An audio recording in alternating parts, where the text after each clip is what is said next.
Olá, cuidado em aplicar coisa que você vê em livro ou viu na faculdade sem analisar que aquilo que você viu em um livro na faculdade faz sentido para o tipo de obra que você está dimensionando. Durante a faculdade, e basicamente na maior parte dos livros de dimensionamento de estruturas de concreto armado, você vai ver dimensionamento de pilares de concreto armado, onde no dimensionamento a pessoa vai falar de carga de compressão do pilar e comprimento e flambagem do pilar, ok? E aí as pessoas veem qualquer pilar e saem tentando calcular. E elas veem um pilar de um galpão e estão tentando calcular isso aqui. Só que a questão é, aquele método que é ensinado é dimensionamento de pilares prediais, onde as cargas são predominantemente de compressão e os esforços são primariamente de compressão. E a questão é, já apareceu acho que umas 5 transmissões ao vivo que eu fiz, engenheiro falando, eu estou calculando um pilar de um galpão e eu quero saber se a tesoura trava o pilar ou não, porque o comprimento de flampagem do pilar eu preciso saber para calcular que pilar. E a questão é, eu vou pegar um exemplo aqui, ó, um pilar de 25 por 35, que é um pilar perfeitamente normal para um galpão, ok? 6 metros de pé direito, e uma carga axial, imagina que ele tenha 40 kg por metro quadrado, que eu estou falando tipo uns 10 kg da estrutura, mais uns 5 da telha, mais 25 de sobrecarga, ok? Imaginando pórticos cada 6 metros e uma área de influência pilar de 15 metros, ok? Tá? Além disso, eu estou somando aqui mais o peso do pilar, tá? E o que vai acontecer é que esse pilar como um todo tem 4 toneladas. Ok? Tá? Lembrando que um pilar de 25 por 35 no maior predial teria com 100 toneladas ou mais. Entendido? Tá? E a questão é, e esse pilar, como que está na taxa de aço desse pilar? Bom, se eu for calcular um pilar de compressão com essa carga, eu preciso tipo, de 4 barras 12,5 por questão de área de aço mínima. Ok? Porque ele não tem densidade de aço, porque a carga é muito baixa. Ok? Se ele fosse, eu pensar, não, mas eu não vou considerar que ele está travado no topo. Beleza. Eu teria que dobrar o eixo dos andares. E iria para, ainda assim, 4 barras de 12,5. Ah, mas dobrou o comprido de flambagem, Gilberto. Meu Deus do céu, a taxa de aço tem que ir lá para cima. Não! Tá? Quando a gente está falando de um pilar esbelto com uma carga pesada, sim.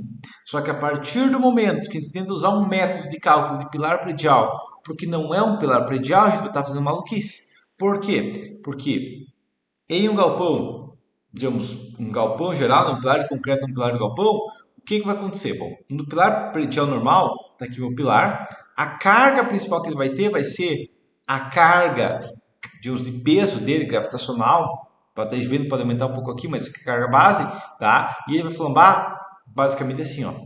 Tá? E basicamente o momento rotor dele vai ser uma coisa assim, ou pode acontecer um Z aqui, tá? Digamos, por flambagem global vai ser um Z e por flambagem local vai ser uma curva. Agora, em um pilar de galpão, não, eu não tenho essa carga aqui no topo que te vê nos livros, tá? O que eu tenho são cargas horizontais primariamente. Ok? Tá? Pode até ter um gasto na base, mas o diagrama de momento dele vai ser uma coisa assim, ó. Tá? Como se fosse uma viga em balanço, porque uma abelha é uma viga em balanço, quem sabe gerando um pouco de efeito de Vrindel, mas tudo isso, uma viga em balanço, ok? E daí mesmo pilar, se eu tivesse 12 metros de altura, passaria com 4 barras 12,5. Significa que esse pilar na prática passa com 4 12,5? Não. Tá? Porque quando eu falo que tem um vento, já que assim, 0,3 tonelada de força por metro de vento, uma carga normal, que é um pouco mais na região, colocar 400 kg por metro de vento. Ok? Tá? Vamos imaginar que o Pelágio tem 6 metros de altura. O momento que ele teria seria 0,4 vezes 6 vezes 6, dividido por, se ele conseguir distribuir o momento no topo e na base, idealmente, dividido por 4. Se não conseguir, quem sabe dividir por 3 como base, uma ideia base, tá? Ele teria 4,8 na força-metro, e seria um pilar já que, seguindo a regra dos 40 centímetros, né, vezes 40 dividido por 35, seria um pilar já com umas 3 barras de 16 de cada lado. Ok? 6 barras de 6 no total, só que se eu calcular ele como compressão pura, porque não faz sentido, porque ele não é uma peça em compressão, passaria com 4 barras 12,5, que é a área de aço mínima. Se fosse de 10, seria 6 por causa da área de aço mínima. Ok? Então, a questão que você vai aplicar aqui é o seguinte. Eu vou calcular manual um pilar. Ok. Primeira questão aqui é o seguinte. Eu vou ver se está travado ou não. Não, você vê o seguinte. quais são os esforços nesse pilar, tá? Ah, mas se não tiver travado, muda. Sim, muda baseado na compressão que é mínima, ok? A questão é, esse pilar, como que vai espalhar o pilar? E o pilar do galpão falha por vento, ok? Então você tem que pensar, ok, vento, então você tem que pensar ele, o cargas horizontais, como se fosse uma viga, entendido? Tá? E agora vai entrar a questão que isso aqui vai valer para qualquer peça, e vai valer o contrário também. Vamos imaginar que você tem uma viga comprimida, ok? Quando que isso acontece? Em galpões. Tá? Então vamos imaginar que a gente tem, digamos, um pórtico pré-moldado, ok? Temos aqui um pórtico pré-moldado, tem os pilares pré-moldados, tem o tesouro pré-moldado, ok? Tá? E daí, claro, eu vou ter um tirante aqui embaixo.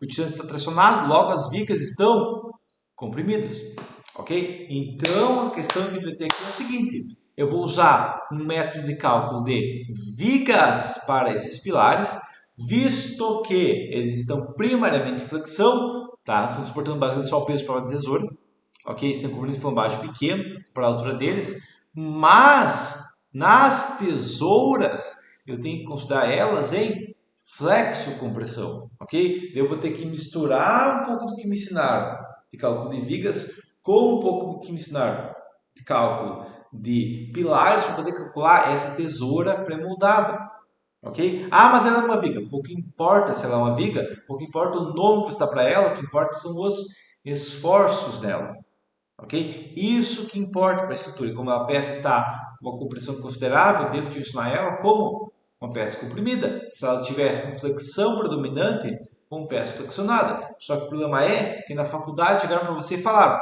assim que calcula uma viga, assim que calcula o pilar. E te mentiram quando falaram isso. O que eles deveriam ter falado, o que você deveria ter ouvido é o seguinte: assim que se calcula uma peça flexionada.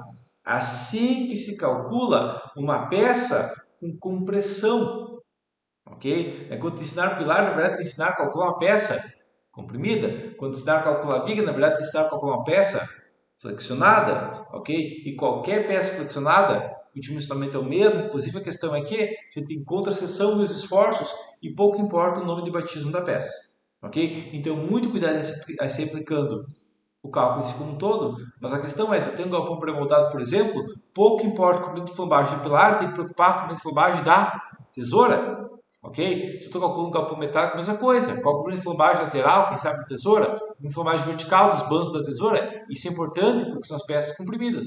O pilar tem uma região de concreto gigante e não tem compressão pesada, tanto que o pilar é 25 por 35. Se fosse pé direito pequeno, se é um pé direito 2,80, esse é um pilar, para quem sabe aqui, ó, 100 toneladas tem uma taxa de ácido de 1%. Ok? Essa é a questão. E daí a questão é que num galpão, se você chegar a 5% disso, o pilar está com uma compressão absurda para um galpão e é praticamente impossível acontecer. Mas em um prédio é normal. Só a questão é o cálculo de pilar retangular que você aprendeu na faculdade, o pilar de concreto armado que você aprendeu na faculdade, é para pilar predial. Não saia aplicando métodos só porque o nome é bonitinho e empata com o que você tem como que o cara que vai executar chama, tá? Pilar de galpão, não tem a ver com pilar de prédio. Isso aqui vai valer para várias outras peças, não só em galpões, mas em vários outros casos, onde se uma peça está comprimida, tem que direcionar com compressão e não como viga, só porque ela está na horizontal, beleza? Mas por enquanto seria isso e até a próxima.